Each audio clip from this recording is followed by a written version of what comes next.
This QDS video will introduce edit element reconciliations and then demonstrate using an edit element with the loop back to a previous question option. Finally, we'll test it all out in preview mode. Edit elements in QDS can be used for a variety of functions that are called reconciliation options. There are several of these. The first is called No Further Special Processing. This is just where you'll have a message only. You can think of this as a soft edit where you might have a warning, but the respondent is still allowed to proceed. The next type is called reconciliation elements follow this. This is kind of a, if the condition is met, then you'll do additional items. This can work like a skip, but it may be easier to program for some types of conditions. The next option is called loop back to prior element. This is used most often to go back and resolve an inconsistency in prior responses. That's the one we're going to be focusing on in this video. The next is called Launch Another Control File, and this is where you can launch either another CAPI or a CASI interview from the current interview based upon a condition you enter. Finally, you can also link to an external file or URL or link, also based on any condition. Note that you can add a message to the respondent for any of these reconciliation types. In this video, we'll demonstrate the option to loop back to a prior element and modify previously entered data. In our example survey, we have several questions about cigarette use, including the following questions. We have one asking, in the past 7 days, how many cigarettes did you smoke? And we also have the question, how many cigarettes did you smoke yesterday? Both of these have number type responses. And the number of cigarettes they smoked yesterday should never be greater than the number they smoked in the past 7 days. To ensure that, we'll want to add a consistency check, which we can do with an edit element.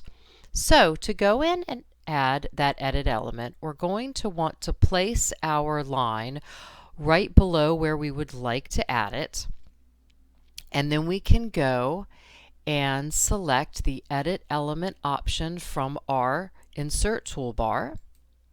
When we do that, we'll open up to the Edit Element tab, and you will enter your condition for the edit to be triggered in the If box. We're going to enter the condition as follows, and this will trigger our check if the number of cigarettes that they responded for smoked yesterday is greater than the number they smoked in the last 7 days. Notice that you're going to use variable names in your statements and standard math functions and operators. For edit elements, there's also the option of adding a message to be displayed when the edit is triggered. If you prefer not to have a message, you can check the Perform Without Message box. However, for this example, we do want to have a message. And we'll enter the following. This will read and tell them that you reported smoking more cigarettes yesterday than in the past 7 days. Please correct your response. You'll notice that we have also included what we call substitution tokens in our message to help alert the respondent to the values that they already entered. These are the variable names, and they're surrounded by brackets, and there's an ampersand in front. And this is the standard notation for entering a substitution token, which can be used in any question, response, or edit message. After we've entered our message, we'll go ahead and select the reconciliation process. And we'll want to select the third option, which is loop back to prior element. And then we'll need to tell QDS how far back we want to go, and we'll select that from the number of elements box. This is very similar to skip elements, where you can choose up to 1 to 5 elements or to go to a marker. We're going to select 2 elements so that the respondent can review and modify the information that they entered in the last 2 questions. After you select OK, you're going to see your edit element in the listing, and you will notice that it is in red. Now, to test out if our edit is working correctly, we can use the preview feature. We're going to select the elements around our new items that we want to test, and then we can go to Tools and the Run Preview option. To learn more about using the preview feature, see that tutorial video. Preview opens to the first item that we highlighted, and we'll go ahead and enter a response and go forward.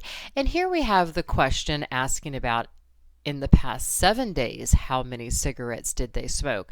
So we'll first enter something that will not trigger that edit. So we'll say perhaps 7 cigarettes in the past 7 days, and then for how many yesterday, we'll go ahead and say just 1.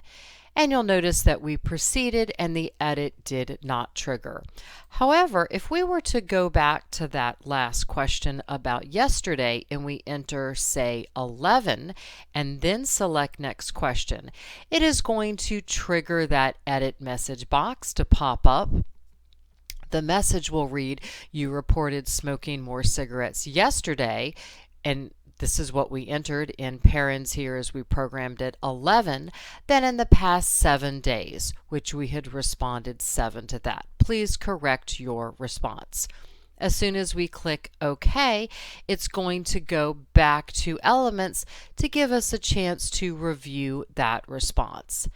Then we can go ahead and change at least one of those responses in a way that will allow us to make consistent responses and go forward. That's it for this video about edit elements, but to learn how to add the additional reconciliation options or other types of questions or responses, see QDS Online Help or other Design Studio videos.